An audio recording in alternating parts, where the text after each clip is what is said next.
नमस्कार प्यारे विद्यार्थियों। लक्ष्य क्लासेस बालोतरा की यूट्यूब चैनल में आप सभी का स्वागत है। प्यारे विद्यार्थियों, अपन लास्ट वीडियो में अपने यहाँ तक बात कर रहे थे। अपन ने बात की थी कि भाई इतिहास की तिथियां वगैरह किस तरीके से होती है, ईसा पूर्व किसे कहते हैं, और ये ईसा पूर्व और ये जो अपने एडी लगता है, एंडो डोमिनी है ना, बीसी ईसी, मतलब बीसी, और ये जो ईपू और जो है ना बीसी वाला, ये अपन ने समझा था। और उसके बाद में ये अपन ने देखी थी कि भाई लिपि किस तरीके से होती है। तो यहाँ तक अपन ने मैंने आपको लास्ट बातचीत की थी वीडियो के अंदर। ठीक है, अब नेक्स्ट देख लेते हैं। देखो, हाँ, यहाँ से मिस्र आपको सही ढंग से दिख रहा होगा, बिल्कुल करिए क्लियर, या फिर मैं थोड़ा जूम करूँ इसको। ओके, थोड़ा जूम कर लेते हैं। ओके, अब ठीक है। मिस्र के उत्तरी तट पर रोसेटा नामक एक कस्बा। अब ये जो मिस्र देश है, यहाँ पे एक कस्बा है जिसका नाम है रोसेटा। ठीक है ना, मिस्र एक देश है, ठीक है ना। मिस्र देश का एक तट है। तट का मतलब किस कौन सा तट हो गया? उत्तरी तट। तट का मतलब ये होता है कि वह इलाका जो समुद्र से जुड़ा हुआ हो, समुद्र से जुड़ा भाग, समुद्र से जुड़ा भाग होता है। जैसे मतलब यहाँ पे समुद्र, और समुद्र का ये जो भाग होगा इसको बोलते हैं तट। तट का मतलब होता है सीधा सा किनारा। ठीक है ना, किनारा। तो मिस्र के उत्तरी तट पर एक जगह है, उसका नाम है रोसेटा। और यहाँ से एक ऐसा उत्कीर्णत पत्थर मिला। उत्कीर्णत का मतलब है जिसके ऊपर लिखा हुआ हो। क्या लिखा हुआ? खोद कर लिखा हुआ, उत्कीर्ण किया हुआ है, मतलब खोद कर, खोद कर लिखा हुआ, खोद कर लिखा हुआ एक पत्र मिला है। और इस लेख की 3 भिन्न भिन्न भाषा तथा लिपियां हैं, जिसमें यूनानी मिस्र लिपि के 2 प्रकारों में से कुछ विद्वान यूनानी भाषा पढ़ सकते हैं। उन्होंने बताया कि यहाँ राजा तथा रानियों का नाम एक छोटे फ्रेम में लिखा जाता था। तो इस लिपि मिली है जो अपन ने ऊपर चित्र देखा, उसके अंदर उन्होंने बताया कि यहाँ जो राजा और रानी होते थे, उनका नाम एक छोटे फ्रेम में बना करके लिखा जाता था, जिसे कारतूस कहते हैं। जैसे कि मैं आपको इस चित्र में बताऊं, ये रहा, ये किसी राजा तथा रानी का नाम है। ये जो है, इनको कहते हैं, मतलब एक फ्रेम बना करके लिखा जाता था, और इसको कहते हैं कारतूस। कारतूस, ठीक है ना। तो कारतूस 2 चीज होती है, एक तो वो हथियार वगैरह रखे ना, वे कारतूस, ठीक है ना। और एक जो चीज होती है, मतलब अपने इतिहास के अंदर देखें तो यूनान की जो मिस्र की जगह है, ये रसोइटा नामक जगह, यहाँ से अपने को लिपि के मिले हैं। उसके अंदर जो राजा महाराजा तथा उनकी रानियां होती थी, उनके जो नाम लिखे जाते थे, वो छोटे अक्षर ऐसे फ्रेम बनाकर लिखे जाते थे। ऐसे फ्रेम चौकोर होती है, ऐसे फ्रेम बना करके लिखा जाता था, और उसे ये कारतूस कहते थे। इसके बाद विद्वानों ने यूनानी तथा मिस्र संकेतों को अगल बगल रखते हुए मिस्र अक्षरों की समानार्थी ध्वनियों की पहचान की। जैसा कि तुम देख सकते हो, यहाँ एल अक्षर के लिए शेर तथा ए अक्षर के लिए चिड़िया के चित्र बने हैं। तो देखो, एल अक्षर के लिए कौन से चित्र बने हैं? शेर के, तथा ए अक्षर के लिए चिड़िया के चित्र बने हुए। तो देखो, ये चित्र दिख गए आपको? ओके, आगे देखो। एक बार जब उन्होंने ये जान लिया कि विभिन्न अक्षर जिनके लिए प्रयुक्त हुए हैं, वे आसानी से अन्य को भी पढ़ सकते हैं। तो ये चीजें आपको अच्छे से समझ में आ गई होगी। अब आगे देखो, इसके अभ्यास प्रश्न को देख लें। ज्यादा आपके अभ्यास प्रश्न है नहीं, और ये थोड़ी महत्वपूर्ण तिथियां आप ध्यान रख सकते हैं कि भाई कृषि कब प्रारंभ हुई, सिंधु सभ्यता कब प्रारंभ हुई, और गंगा घाटी के नगर कब प्रारंभ हुए, और वर्तमान जो नगर है वो लगभग कब प्रारंभ हुए। ठीक है। उसके बाद में आपके ये मेल वाले प्रश्न है। तो नर्मदा नदी घाटी से अपने को आखेट के अवशेष मिले हैं। मगध अपना पहला बड़ा साम्राज्य था। और गारो की पहाड़ियों से अपने को आरंभिक कृषि के साक्ष्य मिलते हैं। सिंधु तथा इसकी सहायक नदियों से प्रथम नगर होने के प्रमाण मिलते हैं। और ये जो आपका गंगा घाटी है, यहाँ लगभग 2500 वर्ष पूर्व नगर के अवशेष मिलते हैं। उसके बाद आपका ये दूसरा प्रश्न है, ये है कि पांडुलिपि तथा अभिलेख में अंतर क्या है। देखो, पांडुलिपि जो होती है वो होती है हाथ से लिखी जाती है। मैं थोड़ा सा आपको समझा देता हूँ। हाथ से लिखी जाती है, ठीक है। और जिस पत्ते पर लिखी जाती है वो है आपका ताड़, इसे इसे इसे ताड़पत्र भी कहते हैं। इसे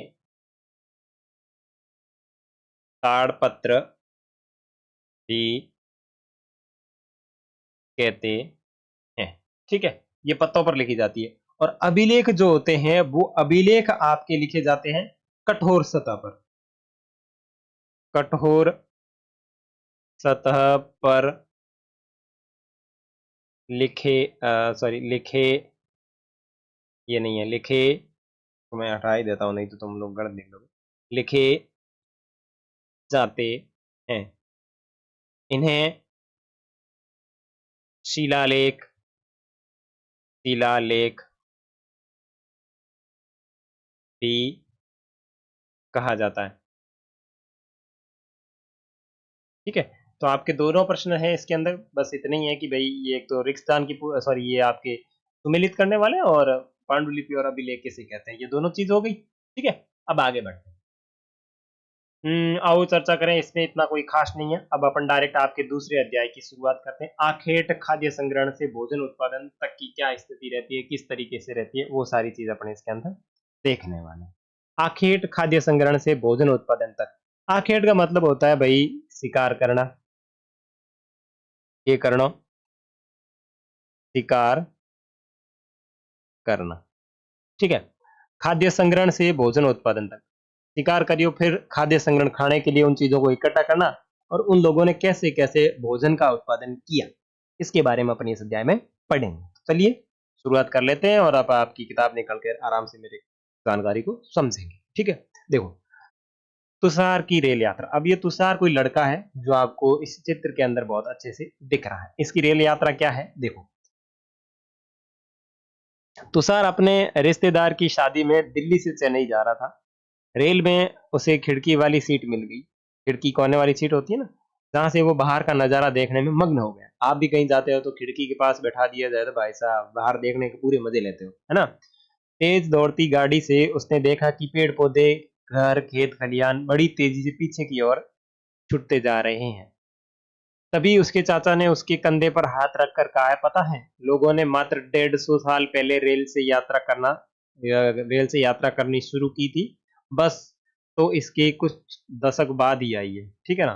तुषार सोचने लगा कि जब लोगों के पास आने जाने के लिए तेज रफ्तार वाली सवारी नहीं थी, तो क्या वे यात्रा नहीं करते थे? क्या वे अपनी सारी जिंदगी एक ही जगह पर बिता दिया करते थे? नहीं, ऐसी बात नहीं है। तो मेरे प्यारे बच्चों, यहाँ तुषार ये चीज सोच रहा है कि भाई साहब उस जमाने में ये इतनी कोई डेवलप टेक्नोलॉजी नहीं थी, तो लोग किस तरीके से एक दूसरी जगह से आते जाते थे। तो देखो पहले होता था, ज्यादातर स्थलीय भाग की बात करें तो लोग पैदल जाते थे, और अगर एक देश से दूसरे देश की बात करें तो भाई हवाई जहाज तो थे ही नहीं, तो वो जाते थे समुद्र के रास्ते से, समुद्री नाव लेकर के। ठीक है ना। ओके, अब अपन शुरू करते हैं। आरंभिक मानव आखिरी वे इधर उधर क्यों घूमते थे।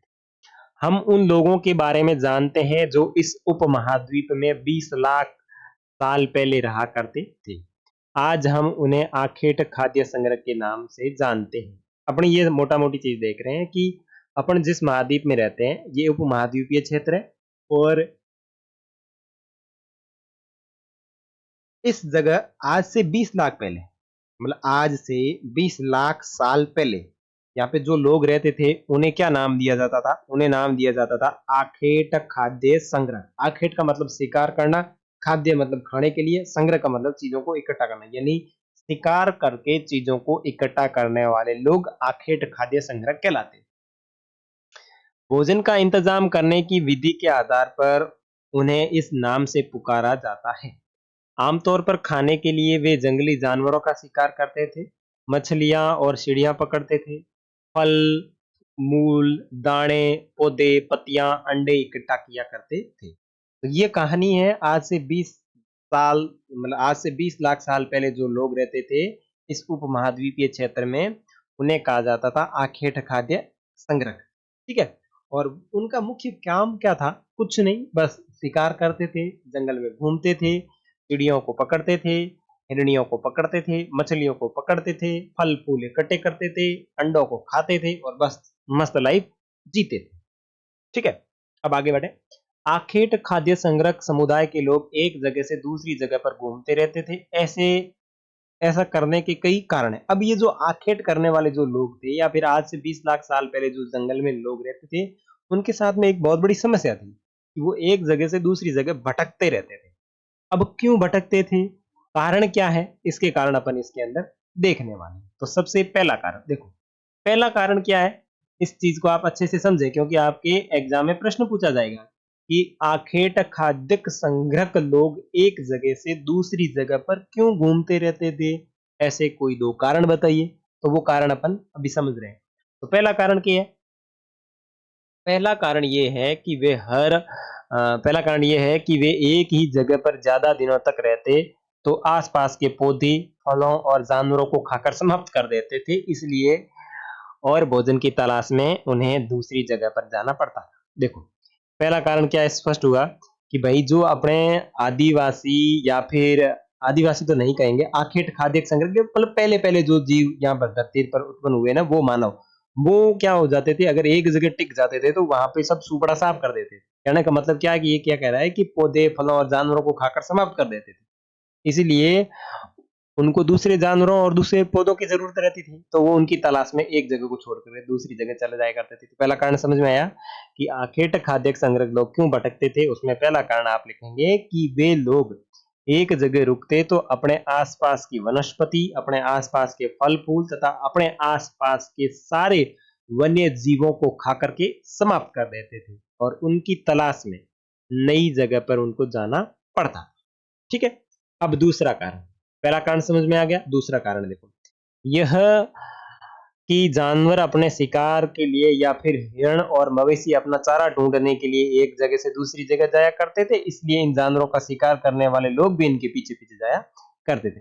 अब जो ये खाद्य संग्रह जो लोग थे, उनका कोई घर बार नहीं होता था। ऐसा नहीं कि फिक्स घर है तो वो वापस आके वहीं रहेंगे, ऐसा नहीं था। वो लोग ऐसे ही पेड़ों पे सो जाया करते थे, कोई टेंशन नहीं है, कोई घर वर नहीं है, कोई घर पे कोई टीवी भी नहीं है देखने के लिए। तो वो लोग क्या करते थे, जहाँ जंगल में जगह मिली वहीं सो जाया करते थे। अब दूसरा सबसे बड़ा कारण यह था कि वो जो जंगल में जानवर होते हैं वो कोई एक जगह तो बैठे रहते नहीं है कि ले आजा मेरे को मार के खा जा, ऐसा तो है नहीं। तो वो हिरण वगैरह सारे थे, वो चारा खाने के लिए या पानी पीने के लिए एक जगह से दूसरी जगह जाते थे, और उनके पीछे जो शिकार करने वाले लोग थे वो आपके आखेट खाद्य संग्रह जो लोग थे, संग्रहण करने वाले जो लोग थे, वो उनके पीछे पीछे जाते थे और नई जगह पे चले जाते थे। तो दो कारण समझ में आ गया। तीसरा कारण देखो, तीसरा कारण यह है कि पेड़ और पौधों में फल फूल अलग अलग मौसम में आते हैं, इसलिए लोग उनकी तलाश में उपयुक्त मौसम के अनुसार अन्य इलाकों में घूमते होंगे। और तीसरा जो कारण है वो ये कारण है कि भाई सभी जो पेड़ पौधे हैं उनके फल आने का अलग अलग टाइमिंग है। जैसे अपने यहाँ अभी बात करें तो गाँव के अंदर खेजड़ी के ऊपर सांगरी आ रखी है, ठीक है, तो अपन गाँव में चले गए सांगरी खाने के लिए, ठीक है। इसी मौसम में कहीं और जगह मान लो आम पके हुए हैं, तो आप सांगरी खाने जाओगे, आम खाने जाओगे, आम खाने जाओगे, सांगरी को गमो गालो गोली मारो चलो आम खाने के लिए। तो इनके साथ में भी यही होता था कि जिस मौसम में जो चीजें बनती थी वो उसी मौसम के अनुसार अपनी जगह को छोड़ करके दूसरी जगह पर चले जाया करते थे, ठीक है। और चौथा कारण देखो, चौथा कारण है पानी के बिना किसी भी प्राणी या पेड़ पौधे का जीवित रहना संभव नहीं है। पानी झीलों, झरनों तथा नदियों में ही मिलता है। यद्यपि कई नदियां और झीलें झीलों का पानी कभी नहीं सूखता। कुछ झीलों और नदियों में पानी बारिश के बाद ही मिल पाता है, इसलिए ऐसी झीलों और नदियों के किनारे बसे लोगों को सूखे मौसम में पानी की तलाश में इधर उधर जाना पड़ता था। और चौथा जो प्रमुख कारण है वो ये है कि भाई पानी सभी जगह विद्यमान नहीं है। पानी जहाँ जिस झील नदी के किनारे होता था तो लोग वहीं रहते थे, और जैसे ही उस नदी में से पानी खत्म हो गया तो वो दूसरी झील नदी की तरफ चले जाते थे। तो आपको मुख्य रूप से चार कारण मैंने आपको बताए हैं। किसके कारण बताए हैं कि आखेट खाद्य संग्रह के समुदाय के जो लोग थे वो एक जगह को छोड़ करके दूसरी जगह क्यों जाते थे, इसके प्रमुख कारण बताओ। तो पहला कारण ये था कि वो एक जगह रुकते तो सारी चीजों को खाकर समाप्त कर देते थे, इसलिए उन्हें नई चीजें तलाशने के लिए या नया भोजन तलाशने के लिए एक जगह से दूसरी जगह जाना पड़ता था। दूसरा कारण है कि वो जानवरों का पीछा करते थे और जानवर एक जगह रुकते नहीं थे, तो दूसरा कारण हो गया। और तीसरा कारण है कि मौसम के अनुरूप पेड़ पौधों पे फल फूल लगते हैं, तो वो मौसम के अनुरूप अपना जगह जगह और स्थान बदल देते थे। और चौथा कारण जो था वो आपके पानी से संबंधित था। उम्मीद करता हूं आपको ये चारों कारण अच्छे से समझ में आए होंगे। ठीक है, अब नेक्स्ट बढ़े। अब है आरंभिक मानव के बारे में जानकारी कैसे मिलती है। पुरातात्विक विदों को कुछ ऐसी वस्तुएं मिली। अब सबसे मोटी चीज भाई साहब वो पुरातात्विक कीड़ंग है। पुरातात्विक का मतलब है कि ऐसे व्यक्ति जो पुरानी चीजों के बारे में जानकारी रखते हैं या पुरानी चीजों के बारे में नॉलेज रखते हैं कि भाई ये उस जमाने की चीज है या उस जमाने में ये चीज होती है, उस व्यक्ति को कहते हैं पुरातात्विक विद। यानी पुरा का मतलब पुराने, तात्विक का मतलब तत्वों, और विदों की मतलब जानकारी रखने वाला। यानी पुरानी चीजों की जानकारी रखने वाले व्यक्ति को पुरातात्विक विद कहते हैं। पुरातात्विक विदों को कुछ ऐसी वस्तुएं मिली हैं जिनका निर्माण और उपयोग आखेट खाद्य संग्रहक किया करते थे। यह संभव है कि लोगों ने अपने काम के लिए पत्थरों, लकड़ियों और हड्डियों के औजार बनाए हों। इनमें से पत्थरों के औजार आज भी बचे हैं। इनमें से कुछ औजारों का उपयोग फल फूल काटने, हड्डियों और मांस को काटने तथा पेड़ों की छाल और जानवरों की खाल उतारने के लिए किया जाता था। कुछ के साथ हड्डियां या लकड़ियों के मुट्ठे लगाकर भाले और बाण जैसे हथियार बनाए जाते थे। कुछ औजारों से लकड़ियां काटी जाती थी और लकड़ियों का उपयोग ईंधन के साथ झोपड़ियां और औजार बनाने के लिए भी किया जाता था। तो अब अपन क्या चीज पढ़ रहे हैं कि भाई ये जगह पुराना जगह लोग हा बंगो जीवन केड़ो, यानी भाई की तरह क्यों रहता के खाता, तो खाना वाली चीज तो समझ में आ गई कि भाई शिकार करने खाता। ठीक है। अब पुरातात्विकविद जो थे उनको कुछ चीजें प्राप्त हुई है, उनसे अपने को ये जानकारी मिली है कि ये जो लोग थे इनके पास में हथियार होते थे, और वो हथियार बने हुए होते थे आपके पत्थरों से। पत्थर में समझते हो, भाटा भाटा। ठीक है, उन भाटों से उनके हथियार बने हुए थे। जैसे आज के जमाने के हथियारों की बात करें तो आपका AK-47 हो गया, पता नहीं कौन कौन सी बंदूकें आ रखी है, मेरे को तो इतने नाम भी नहीं पता। ठीक है ना। तो वो इतने अत्याधुनिक हथियार है आज के जमाने में, लेकिन उस जमाने की बात करें तो वो लोग सिर्फ पत्थर के हथियार रखते थे, और इन पत्थर के हथियारों से वे हड्डियों को छील देते थे, मांस को काट देते थे, पेड़ों की छाल उतार देते थे, जानवरों की खाल निकाल देते थे, हैं? इतना सारा काम कर लिया करते थे। और वो जो आपको चित्र दिख रहे हैं अपनी पुस्तक के अंदर, ये जो है, ये है पत्थर के औजार। पत्थर के औजार। ठीक है। जैसे कि ये पत्थर का औजार यहाँ प्रयोग करके इन पेड़ पौधों की जड़ों के अंदर जो जड़ें हैं उनको निकाल करके, यानी कंद मूल जो भी है उनको निकाल करके खाने की कोशिश कर रहा है या इकट्ठा कर रहा है। और ये देखो जानवरों की खाल छील के अपने लिए बना रहा है, वस्त्र बना रहा है, वस्त्र पहनने का वस्त्र बना रहा है। ये दिख रहा है कि नहीं दिख रहा? जैसे आज के आपके सुई धागा मशीन किस तरीके से काम होती है, उसी तरीके से पहले भाई साहब पत्थर से ऐसे छेद करके और मस्त बना देते थे भाई साहब पहनने के लिए पैंट। ओके। आगे देखो पत्थर के औजारों का उपयोग। अब देखो बाएं, यानी इंसानों के खाने योग्य जड़ों को खोदने के लिए एक पत्थर प्रयोग किया जाता था, जो कि ये इस तरीके से खोद करके जड़ें निकाल रहा है। दाएं, जानवर की खाल से बने वस्त्रों को सीलने के लिए भी पत्थर का प्रयोग किया जाता था। तो आप चीजें ध्यान रखना, ये चीजें माइंड में रखना कि आदि मानव पत्थर का उपयोग क्यों करते थे, या आदि मानव पत्थर से क्या क्या उपयोग करते थे। तो पहला आपको समझ में आ गया कि आदि मानव पत्थर से खाने योग्य जड़ों को खोदने के लिए पत्थर का उपयोग करते थे। दूसरी बात है, जानवरों की खाल से बने वस्त्र को सीलने के लिए भी उसका उपयोग लिया जाता था। जानवरों की खाल को छीलने के लिए, जानवरों के बाल को छीलने के लिए, ठीक है ना। ये सारे चीजें उनकी पत्थर से ही हुआ करती थी। ठीक है। आगे देखो, रहने की जगह निर्धारित करना। मानचित्र 2 देखें, लाल त्रिकोण वाले वे पूरा स्थल है जहां पर आखेट खाद्य संग्रहों के होने के प्रमाण मिले हैं।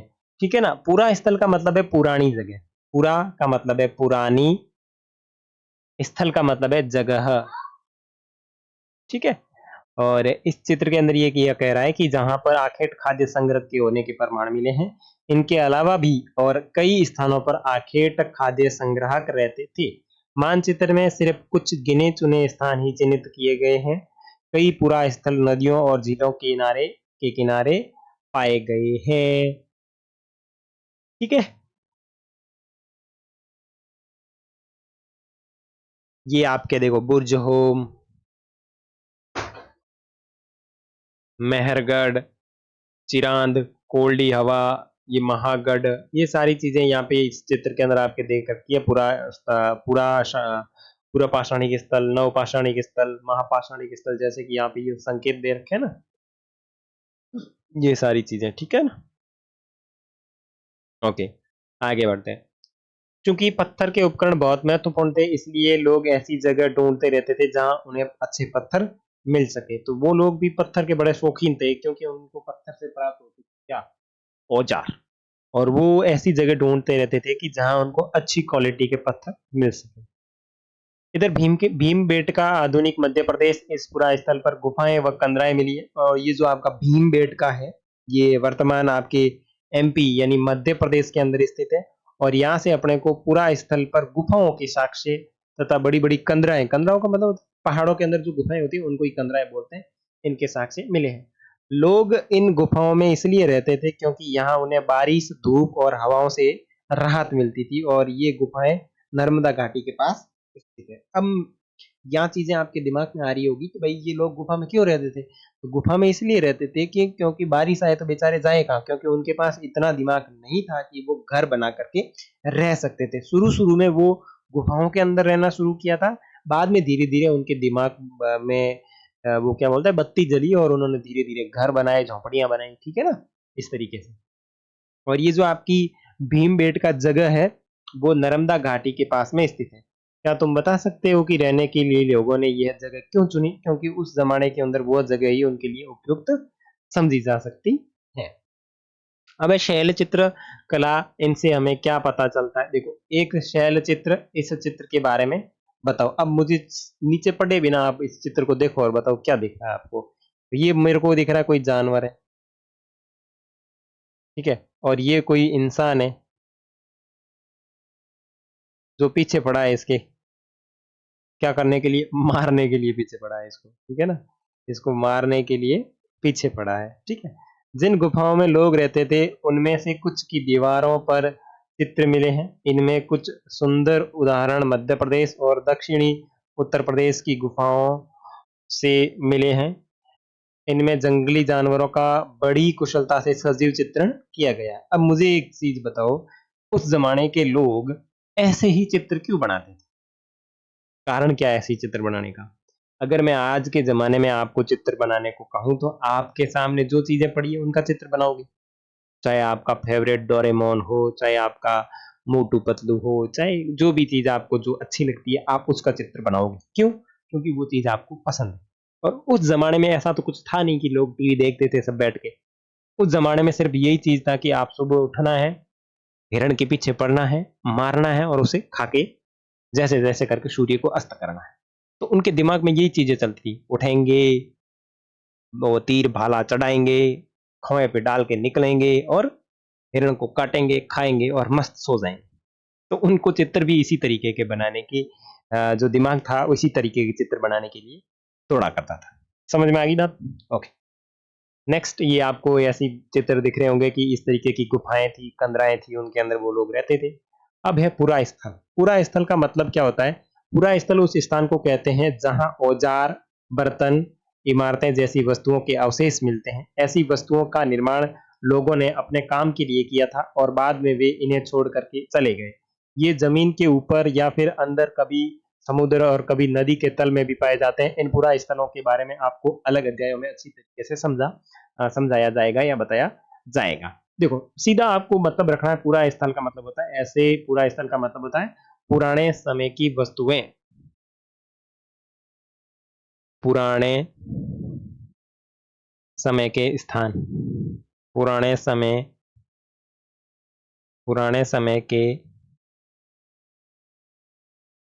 स्थान। कैसे स्थान? पुराने समय के स्थान, ठीक है। आगे देखो, अब है आग की खोज। मानचित्र 2 में कुरनूल गुफा ढूंढो जहां से हमारे को राख के अवशेष मिले। आप, मैंने जो पीछे मानचित्र दिखाया था ना आपको, उस मानचित्र पर के जाके देखो और उसके अंदर एक लिखा हुआ है ये कुरनूल गुफा। ये एक ऐसी गुफा थी जहां से हमारे को राख के अवशेष मिले हैं। राख के अवशेष मिले, इसका मतलब ये हुआ कि वहां पे लोग आग से परिचित थे या फिर वो लोग आग जलाना जानते थे। इसका मतलब ये है कि आरंभिक लोग आग जलाना सीख गए थे। आग का इस्तेमाल कई कार्यों के लिए किया गया, जैसे कि प्रकाश के लिए, इसके लिए प्रकाश, उजाला समझते हो, लाइट, प्रकाश के लिए, मांस को भूनने के लिए और खतरनाक जानवरों को दूर भगाने के लिए। हम क्या पढ़ रहे हैं? आपका इतिहास पढ़ रहे हैं। आपके इतिहास के अंदर दूसरे अध्याय के बारे में बातचीत कर रहे हैं और दूसरे अध्याय में अपन देख रहे हैं आग की खोज। अब आग की खोज कैसे हुई? तो देखो, अपने भारत में बात करें तो कुरनूल गुफा है जहां से हमारे को राख के अवशेष मिलते हैं। इसका मतलब ये है कि वहां पे लोग आग जलाना सीख गए थे। और वो लोग आग से क्या-क्या काम करते थे? तो आग से पहला उनका कार्य था प्रकाश के लिए। प्रकाश का मतलब उनको कुछ चीज़ दिखती नहीं थी, तो वो प्रकाश ऐसे आग लगा करके चला करते थे। अब आप आज के ज़माने की तरह से मोबाइल की लाइट और आपके ज़माने की आज के ज़माने की क्या लाइट व्यवस्था तो थी नहीं, तो वो प्रकाश जलाने के लिए यूज़ लेते थे। मांस को भूनने के लिए, अब जो चीज़ें मारते थे, यानी जिस जानवर को मारते थे, उस जानवर का मांस पहले कच्चा ही खा जाते थे।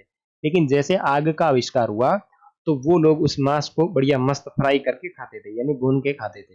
ठीक है? और उसके बाद खतरनाक जानवरों को दूर भगाने के लिए वो आग का उपयोग किया करते थे। तो समझ में आई?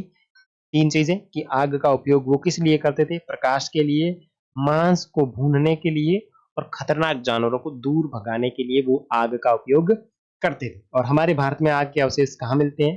तो कुरनूल गुफा, जहाँ से हमारे को राख के अवशेष मिलते हैं। आगे है नाम और तिथियाँ, और उसके बाद में थोड़ी बहुत कुछ और जानकारी करने के बाद में आपका अध्याय शायद मुझे लगता है समाप्त कल हो जाएगा। उम्मीद करेंगे अपन कल अपने अध्याय को पूरा करने की, ठीक है ना? तो इसके बाद की जो जानकारी है वो अपन कल की क्लास में करेंगे। तो मैं यहाँ पे आपके लिख देता हूँ नेक्स्ट क्लास, ठीक है? नेक्स्ट क्लास के अंदर ये अपनी सारी जानकारी देखने वाले हैं। अभी तक आप अगर चैनल के ऊपर नए हैं, इसको सब्सक्राइब नहीं किया तो सब्सक्राइब कर लें, और साथ ही साथ प्लेलिस्ट जरूर चेक करें। जो भी आपका भाई बहन जिस भी क्लास में पढ़ रहा है, तो प्लेलिस्ट में जाकर के आप देखोगे ना, तो सारी वीडियो आपको मिल जाएगी, चाहे आपके भूगोल की हो, चाहे आपके इतिहास की हो, और धीरे धीरे आपके मैं सारी सब्जेक्ट की वीडियोज इसके ऊपर अपलोड करने वाला हूँ। मिलेंगे आपके दूसरे अध्याय के इस आगे की जानकारी में, तब तक के लिए जय हिंद, जय भारत।